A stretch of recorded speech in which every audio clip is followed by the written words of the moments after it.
Next topic पे आ जाओ। Distance of a point from a plane. किसी पॉइंट से किसी प्लेन के बीच का कैसे डिस्टेंस निकालोगे उसको ध्यान से सुनो। हमारे पास ना यहाँ पे देखो ध्यान से, हमारे पास एक पॉइंट है P, ठीक है, और ये प्लेन है पाई 1, ठीक है। इस पॉइंट P का डिस्टेंस निकालना है इस प्लेन पाई 1 से। तो हमने क्या किया कि हमने इस P प्लेन के हमने क्या किया कि इस पाई 1 प्लेन के पैरेलल एक दूसरा प्लेन ड्रॉ कर दिया। क्या ड्रॉ कर दिया? पाई 2 प्लेन।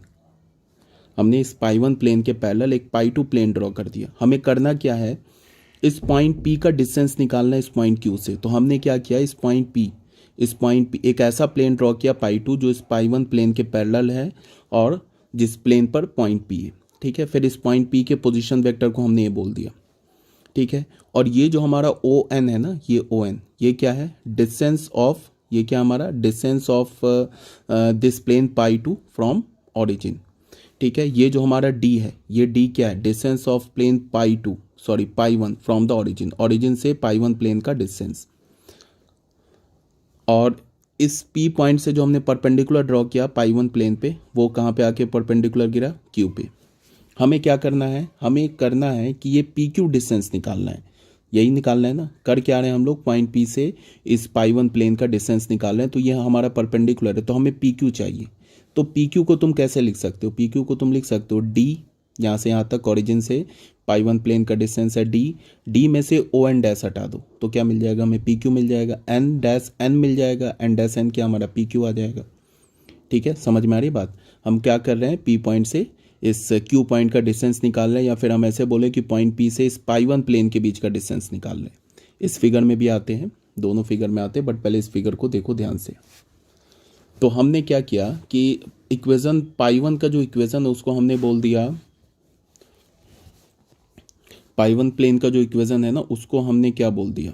पाई 1 प्लेन के इक्वेशन को हमने बोल दिया R vector dot N cap is equals to D। ये बोल दिया इक्वेशन ऑफ प्लेन पाई 1। ये हमारा हो गया पाई 1 प्लेन का इक्वेशन, ठीक है। अब अगर मैं पाई 2 प्लेन का इक्वेशन लिखना चाहूँ तो हमें किसी भी प्लेन का इक्वेशन लिखने के लिए क्या चाहिए? उस पॉइंट पे, उस प्लेन पर एक पॉइंट का पोजीशन वेक्टर चाहिए और एक नॉर्मल चाहिए। तो तुम ऐसे देखो, इस पाई 2 प्लेन पर जो ये पॉइंट P है इसका पोजीशन वेक्टर तो A है, तो इस पाई 2 प्लेन पर हमें एक पॉइंट का पोजीशन वेक्टर मिल गया। अब अगर मुझे पाई 2 प्लेन पर नॉर्मल वेक्टर भी मिल जाए तो इस पाई 2 प्लेन का इक्वेशन आ जाएगा। तो ये पाई 1 प्लेन और ये पाई 2 प्लेन आपस में क्या है? ये दोनों प्लेन आपस में पैरेलल है। तो जो नॉर्मल पाई 1 पर होगा वही सेम नॉर्मल पाई 2 पे होगा। पाई 1 पे नॉर्मल क्या है? N cap. तो पाई 2 पे नॉर्मल क्या होगा? वो भी एन कैप होगा। तो इक्वेशन ऑफ प्लेन पाई 2 क्या हो जाएगा?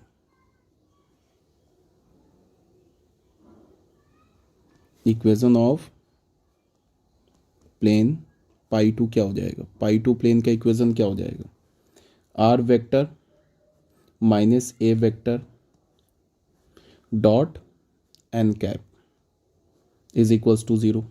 अब ये याद होना चाहिए कि अगर हमारे पास किसी प्लेन पर किसी फिक्स पॉइंट का अगर हमें पोजीशन वेक्टर मिल जाए, नॉर्मल वेक्टर मिल जाए, तो उसका इक्वेशन हम ऐसे ही लिखते हैं। ये पाई 2 प्लेन का इक्वेशन आ गया, ठीक है। तो पाई 2 प्लेन का इक्वेशन क्या मिल गया हमें? R vector dot N vector n cap minus A vector dot N cap is equals to 0। तो यहाँ से हमें क्या मिल गया? R vector dot N cap is equals to A vector dot N cap. ये हमें किसका इक्वेशन मिला? ये हमें इक्वेशन मिला पाई 2 प्लेन का, ठीक है। अब ये बताओ कि ध्यान से सुनना बात को, ये क्या है? A vector dot N cap क्या है? डिस्टेंस ऑफ, इसका जो मॉड होगा वो क्या होगा? Distance of pi 2 plane from the origin. यही हो जाएगा ना। ये हमारा ON डैश हो जाएगा। यही होता है ना जब हम वेक्टर को इस फॉर्म में रखते हैं, किसी भी वेक्टर को हम इस फॉर्म में रखते हैं, R vector dot N cap is equals to D के फॉर्मेट में ऐसे रखते हैं, तो ये D क्या होता है? Distance of the plane from the origin. तो यहाँ पे D का काम क्या कर रहा है? A vector dot N cap कर रहा है। तो इस पाई 2 प्लेन का डिस्टेंस ऑरिजिन से क्या होगा? A vector dot N cap. ये बात आ रही है समझ में यहाँ तक? अब मैं तुमसे क्या बोल रहा हूँ, अब मैं तुमसे बोल रहा हूँ कि हमें डिस्टेंस चाहिए, तो डिस्टेंस ऑफ किसका डिस्टेंस चाहिए, पी पॉइंट का डिस्टेंस चाहिए इस पाई टू पाई वन प्लेन से, ठीक है। तो उसके लिए हम क्या करेंगे, डी में से ओ एन डैश को सब्ट्रैक्ट कर देंगे, यही होगा ना। या फिर तुम ऐसे बोलो ओ एन में से ओ एन डैश को सब्ट्रैक्ट कर दो तो आ जाएगा एन डैश एन, और एन डैश एन ही तो पी क्यू के इक्वल होगा, और पी क्यू तो हमारा रिक्वायर्ड डिस्टेंस है पॉइंट पी से इस प्लेन पाई वन के बीच का डिस्टेंस। तो क्या हो जाएगा, इसको मैं क्या लिखूंगा, डिस्टेंस ऑफ पॉइंट पी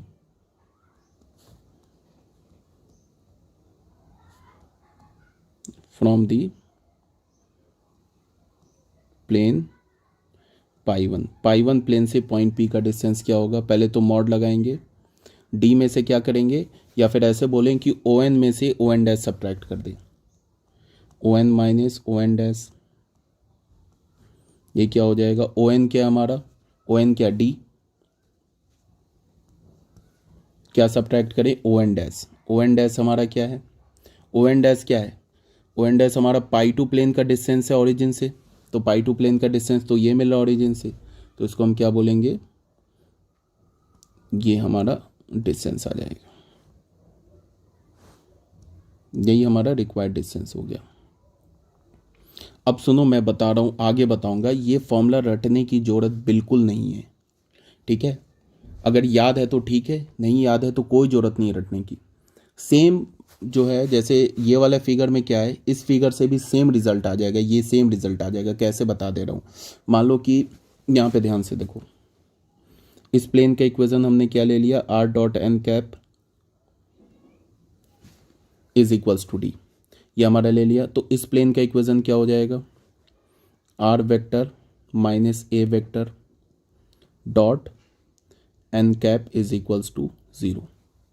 तो यहाँ से क्या हो गया, R vector minus dot N cap is equals to A vector dot N cap, ऐसे आ गया, ठीक है।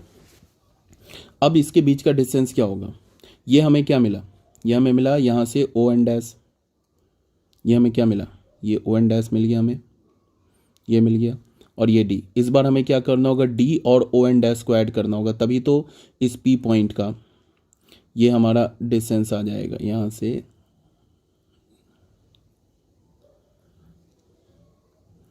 पी एम आ जाएगा। हमें करना क्या होगा, इस डी को और इस ओ एन डैश को ऐड करना होगा। तो इस बार डिस्टेंस हमारा क्या होगा, डिस्टेंस को ऐसे लिख देता हूँ, जो हमारा रिक्वायर्ड डिस्टेंस क्या होगा, रिक्वायर्ड डिस्टेंस होगा हमारा mod of D plus O N dash, positive भी हो सकता है निगेटिव भी हो सकता है, तो इसको हमने mod A dot N cap ऐसे लिख दिया, तो डी।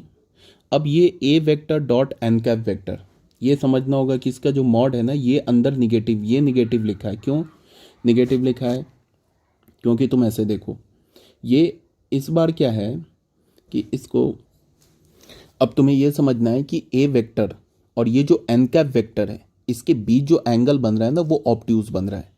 कैसे, वो देखो, एन कैप वेक्टर का डायरेक्शन किधर है, एन कैप वेक्टर का डायरेक्शन ये है ना, एन कैप वेक्टर का डायरेक्शन, ये एन कैप वेक्टर का डायरेक्शन, और ये बात समझ में। और ए वेक्टर का डायरेक्शन क्या है, ए वेक्टर का ये डायरेक्शन है, तो उसके बीच में जो ये एंगल बन रहा है, ये ऑब्ट्यूज बन रहा है। इस बात को समझना है। क्यों एन कैप वेक्टर का डायरेक्शन, एन कैप किसके परपेंडिकुलर है, ये तो पाई इस वेक्टर के परपेंडिकुलर है ना, और इस डायरेक्शन में कैसे, क्योंकि जिस डायरेक्शन में परपेंडिकुलर होता है प्लेन के, उसी डायरेक्शन में हम लेते हैं ना प्लेन पर नॉर्मल वेक्टर। तो एन कैप वेक्टर का ये डायरेक्शन है और ए वेक्टर ये, तो बीच में ऑब्ट्यूज बन रहा है। तो ए वेक्टर और एन कैप वेक्टर के बीच में ऑब्ट्यूज एंगल बन रहा है, तो उसका डॉट प्रोडक्ट क्या होगा, निगेटिव होगा। इसका मतलब इस मॉड के अंदर जो लिखा है ये पॉजिटिव नहीं है, अंदर लिखा वो निगेटिव लिखा है। तो मॉड हटाने से पहले हमने क्या कर दिया, माइनस लगा दिया, तो हमें क्या मिल गया, ए वेक्टर डॉट एन कैप। तो वो सेम रिजल्ट आ गया इस फिगर से भी। और अगर ये नहीं समझ में आ रहा है ना क्या कर रहे हैं, तो कोई टेंशन नहीं लेना, छोड़ दो, बिकॉज मैं तुम्हें लास्ट में ना बहुत एक इजी फॉर्मूला बताऊंगा, बहुत इजी फॉर्मूला, कुछ याद ही नहीं रखना है, बिल्कुल आसान फॉर्मूला बताऊंगा, किसी पॉइंट से प्लेन के बीच का हम डिस्टेंस कैसे लेते हैं। अब ये तो जो थ्योरी है वो थ्योरी पार्ट समझा रहा हूँ, ठीक है, यहाँ तक आ गई बात समझ में। अब आ जाओ कि मान लो कि हमारे पास वेक्टर पाई वन प्लेन, बात को सुनना बिल्कुल ध्यान से। मान लो हमारे पास जो पाई वन प्लेन है उसका इक्वेशन ऐसे होता, dot N vector is equals to D, where अगर हमने बोल दिया magnitude of N vector is not equals to one, n vector का मैग्नीट्यूड वन के इक्वल नहीं है, ऐसे होता, तो हम लोग क्या करते, अब इस डी को हम डिस्टेंस नहीं बोल पाते ना ओरिजिन से, इस डी को तो नहीं बोल पाते, उसके लिए हमें करना क्या होगा, आर डॉट एन वेक्टर और उसके मैग्नीट्यूड से इसको डिवाइड करना होगा। ये क्या हो जाएगा, D upon magnitude of n, ऐसे हो जाएगा। अब यहां से क्या हो जाएगा, अब ये क्या बन जाएगा, एन कैप बन जाएगा, यूनिट वेक्टर होगा, तो ये हो गया क्या हमारा, ये हो गया distance of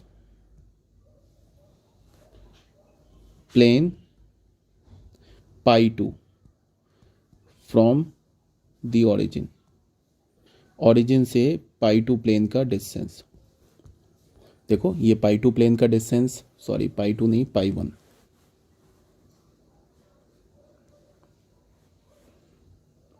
pi one plane का डिस्टेंस,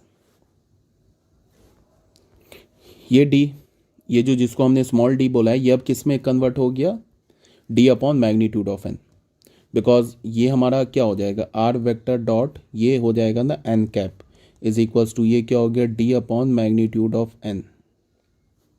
अब ये हो गया हमारा डिस्टेंस ऑफ प्लेन, क्या हो जाएगा, distance of plane pi one from the origin. अब अगर मैं बोलूं कि पाई टू प्लेन का इक्वेशन क्या होगा,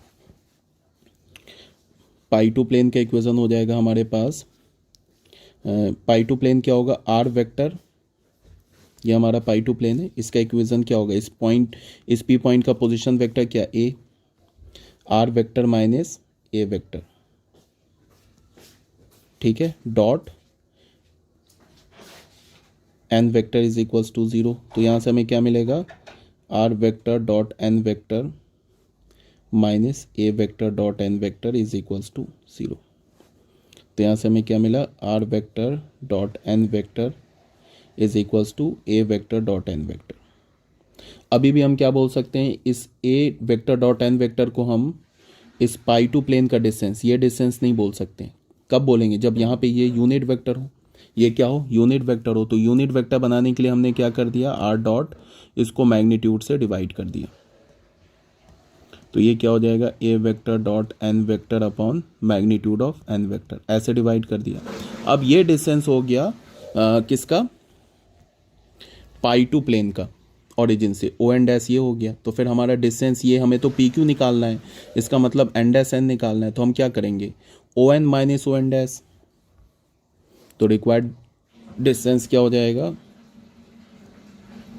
required distance of point P from the origin, from the origin क्या हो जाएगा, O N minus O N dash, O N क्या हमारा, ये ओ एन क्या है, ओ एन तो अब ये है ना, ये है, इसको हम क्या लिख सकते हैं, मॉड ओ एन, ये है, सॉरी ओ एन तो ये है ना हमारा, ओ एन क्या है, ओ एन इस पाई वन प्लेन का डिस्टेंस ऑरिजिन से है ना, ओ एन क्या हमारा, पाई वन प्लेन का डिस्टेंस ऑरिजिन से, तो पाई वन प्लेन का डिस्टेंस ऑरिजिन से क्या है, पाई वन प्लेन का डिस्टेंस ऑरिजिन से तो ये है, तो इसकी जगह क्या लिखेंगे, D upon magnitude of n, subtract pi to plane का डिस्टेंस ऑरिजिन से क्या हो जाएगा, A vector dot N vector upon magnitude of N, तो ये क्या हो जाएगा, इसको हम एलसीएम लेंगे तो D minus A vector dot N vector upon magnitude of N vector, इस मॉड को डाल दिए ऊपर, D minus A vector dot N vector upon magnitude of N vector, ऐसे हो जाएगा, ठीक है, या फिर तुम इसको ऐसे पलट के भी लिख सकते हो, A dot N vector minus D upon magnitude of N vector. ये कब की बात कर रहा हूँ मैं, ये डिस्टेंस कब की बात कर रहा हूँ, ये डिस्टेंस कब होगा, ये डिस्टेंस हमारा तब होगा जब हमारे पास इस पाई वन प्लेन का इक्वेशन किस फॉर्मेट में रखा हो, पाई वन प्लेन का, ये जो पाई वन प्लेन है, सॉरी, ये जो हमारा पाई वन प्लेन का इक्वेशन किस फॉर्मेट में हो, पाई वन प्लेन को हम ऐसे लिखें, इस पाई वन प्लेन को हम क्या बोलें, R vector dot N vector is equals to D, इस फॉर्मेट में रखें, तब की बात कर रहा हूँ मैं, ठीक है। अभी हमने क्या लिया था, पाई वन प्लेन का equation R vector dot N cap is equals to D, ठीक है, ये हो गई बात। अब अगर length of perpendicular from the origin, अब अगर मैं तुम्हें बोलूँ कि length of perpendicular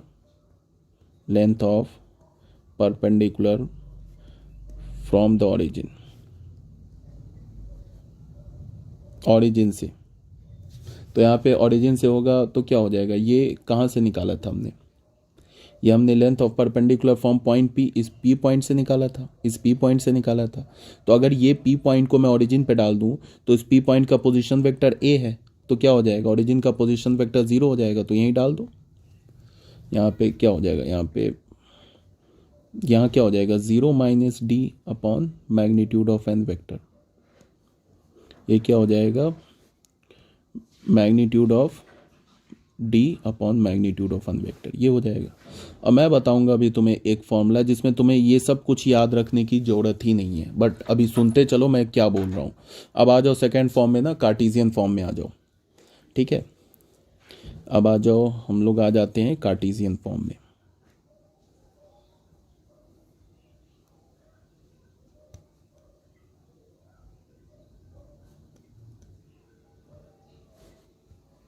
Cartesian form में क्या है, मान लेते हैं कि let P x1 y1 z1 be the given point जिस पॉइंट से प्लेन का डिस्टेंस निकालना है ना, उसको p मान लिया, उसके कोऑर्डिनेट को क्या मान लिया, x1 y1 z1 with position vector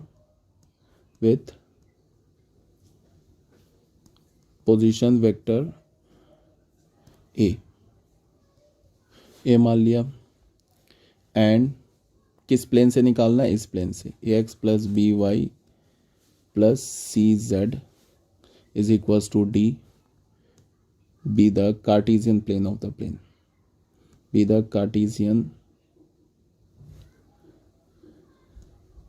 equation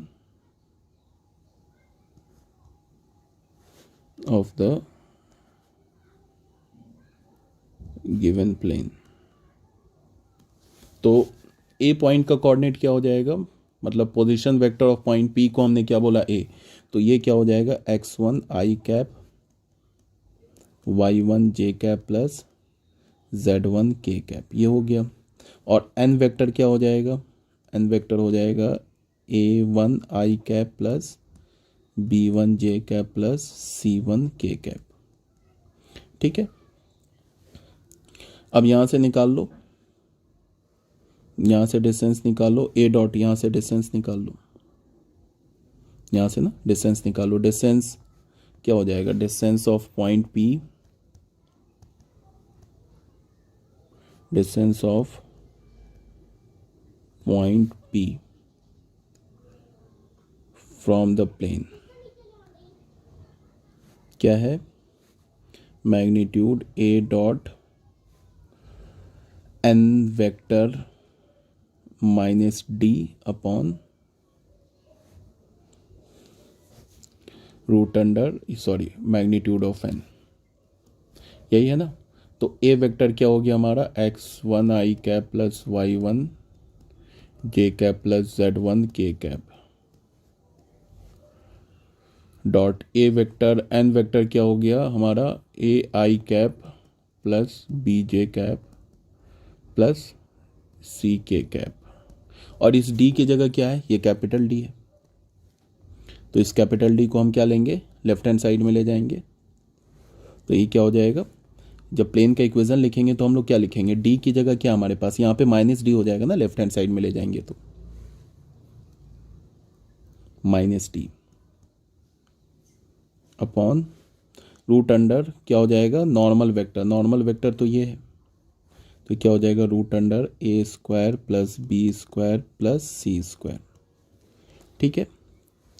तो ये क्या हो जाएगा, ये हो जाएगा ax1 plus by1 plus cz1 minus D upon root under A square plus B square plus C square. अब देखो ये चीज़ें कितनी आसान हो गई इस फॉर्मूले से। देखो ये फॉर्मूला कितना आसान कर दिया चीज़ को। मेरी बात को ना बिल्कुल ध्यान से सुनना। अब मान लो कि कोई प्लेन ऐसे गिवन है,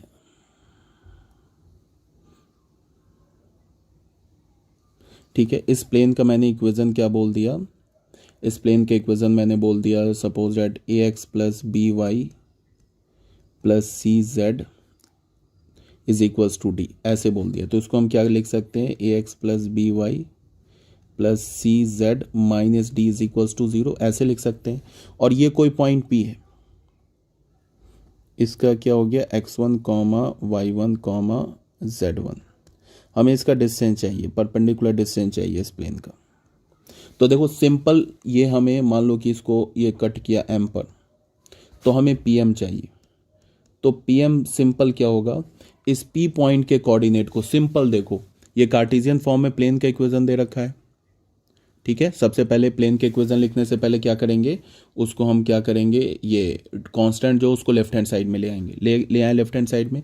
उसके बाद क्या करो कि इस पी पॉइंट के कोऑर्डिनेट को तुम क्या करो, इस प्लेन के इक्वेशन में डाल दो। तो क्या हो जाएगा, ax1 plus by1 plus cz1 और माइनस टी, और मॉड लगा दो अपॉन रूट अंडर, यहाँ पे x का कोफिशिएंट क्या है ए स्क्वायर, y का कोफिशिएंट क्या है बी स्क्वायर प्लस z का कोफिशिएंट क्या है सी स्क्वायर। ये हमारा आंसर हो गया, डिस्टेंस आ गया। देखो 1 सेकंड में आ गया डिस्टेंस। ये सब फॉर्मूला, ये फॉर्मूला बड़े काम का है। और ये सब जो बताया ना ऊपर में, ये सब भूल जाओ। अगर याद समझ में आ रहा है तो अच्छी बात है, नहीं समझ में आ रहा है तो छोड़ दो, कोई फ़र्क नहीं पड़ेगा, क्वेश्चन हर बार सॉल्व हो जाएगा। बट अब कोई बच्चा ये बोलेगा कि ये जो फॉर्मूला है तो कार्टेशियन फॉर्म में है, अगर प्लेन वेक्टर फॉर्म में गिवन होगा तब तो इसे यूज़ नहीं कर सकते। तो कोई भी दुनिया का प्लेन हो वेक्टर फॉर्म में, उसको हम कार्टेशियन फॉर्म में चेंज करने में टाइम कितना लगेगा, 1 सेकेंड। तो अगर हमें क्या बोलेगा कि प्लेन का डिस्टेंस निकालो, क्या बोलेगा कि किसी पॉइंट का डिस्टेंस निकालो किसी प्लेन से, तो हम क्या करेंगे, पहले प्लेन को किस में कन्वर्ट कर देंगे, प्लेन को कन्वर्ट कर देंगे कार्टेशियन फॉर्म में। कार्टेशियन फॉर्म में कन्वर्ट करने के बाद क्या करेंगे, डिस्टेंस निकाल लेंगे। जैसे देख लो एग्जांपल नंबर 24 करते हैं। क्या बोल रहा है इस क्वेश्चन को देखो ध्यान से, बोल रहा है कि इस पॉइंट का डिस्टेंस निकालो, इस पॉइंट का डिस्टेंस निकालो इस प्लेन से। ये पॉइंट दे रखा है, इस पॉइंट का डिस्टेंस निकालो इस प्लेन से, ठीक है। अब ये प्लेन हमारा किस फॉर्म में दे रखा है, वेक्टर फॉर्म में दे रखा है। तो हम क्या करेंगे, देखो कितना आसान है। हमारा पॉइंट क्या, गिवन पॉइंट क्या हमारे पास, पी पॉइंट, इसको हमने क्या बोला 2 5 -3। और प्लेन का क्या दे रखा है, प्लेन दे रखा है r dot 6 i cap minus 3 j cap plus 2 k cap is equals to 4, ठीक है। अब इस प्लेन को पहले मैं कन्वर्ट कर लूँगा कार्टेशियन फॉर्म में। तो कार्टेशियन फॉर्म में कैसे होगा, यही है ना plane, r dot 6 i cap minus 3 j cap plus 2 k cap is equals to 4। तो r की जगह क्या लिखेंगे, x i cap plus y j cap plus z k cap dot क्या होगा, ये 6 i cap minus 3 j cap plus 2 k cap is equals to 4। अब यहाँ पे डॉट प्रोडक्ट क्या होगा, 6x minus 3y plus 2z, इसको ले आए इधर -4 कर दिया 0। ये कार्टेशियन फॉर्म में आ गया, कितना टाइम लगा। अब हमारा रिक्वायर्ड डिस्टेंस क्या हो जाएगा, देखो required distance of point P from the plane, from the plane क्या हो जाएगा, डिस्टेंस P पॉइंट का, मॉड लगाओ पॉइंट P हमारा क्या है 2 5 -3। तो x की जगह क्या डालो 2 -3, y की जगह डालो 5 और z की जगह क्या डालो ये 5 और यहाँ डालो -3, डाल दिया। और ये -4 डाल दो अपॉन रूट अंडर x का स्क्वायर, x क्या हमारा 6 स्क्वायर, y का क्या प्लस -3 स्क्वायर और z क्या हमारा प्लस ऑफ 2 स्क्वायर। तो ये हमारा आंसर हो गया। इसको सॉल्व कर लो, ये क्या हो जाएगा 12 -15 -6 -4 अपॉन क्या आ रहा है ये रूट अंडर 36 + 9 + 4, ये क्या हो गया हमारा 12 माइनस क्या हो जाएगा 6 माइनस -10 हो जाएगा 12 - 35 अपॉन क्या हो जाएगा 49, तो ये हो जाएगा 7। ठीक है, अब इसका क्या होगा 12 - 35 हो जाएगा 323। ठीक है, 23 नहीं हो जाएगा ये 13 -13 अपॉन 7, तो क्या हो जाएगा 13/7 यूनिट्स।